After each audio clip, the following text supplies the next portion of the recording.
На денешната 133 годишнина од раѓањето на Крсте Петков Мисирков, втемелувачот на македонската нација, историја и култура, пред неговиот споменик во центарот на Скопје се поклонија и положија свежи цвеќиња.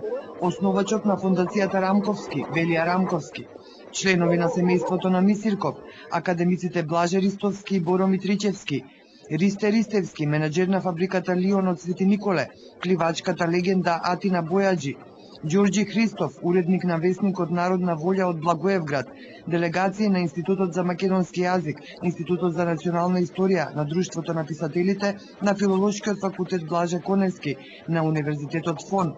Педагошката академија од Скопје, Народната и универзитетска библиотека Свети Климент Охридски, представници на библиотеката Браќа Миладиновци од Скопје, на Агенцијата за иселеништво, потоа градоначалниците на општините Центар, Виолета Аларова, Велес, Аце Коцевски, Охрид, Александар Петрески, Илинден, Жикица Стојановски, Неготино, Ѓорѓи Кимов и од Пробиштип Душко Јовановски. Делегации на новата социјалдемократска партија, Средното медицинско училиште Панче Караѓозов, Средното училиште Мисирков од Демирхисар, Сдруженијето на пензионерите од Газибаба, Друштвото за македонски јазик Огледало од Тетово, Домовите на култура од Свети Николе, Пробиштип и Охрид, Хорот Рустико, истакнати ликовни уметници и писатели меѓу кои Новица Трајковски, Живко Поповски, Бистрица Миракуловска, представници на институции, граѓански асоциации и поединци.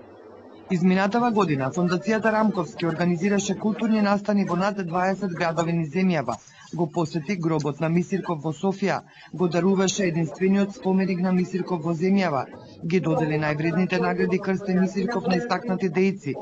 Така, Мисирков се врати меѓу своите македонци, меѓу граѓаните на Македонија за која живееше и работеше сиот свој живот. Затоа, чест е и задоволство да се има и да се афирмира Мисирков, но уште повеќе тоа е одговорност и обврска за војнината.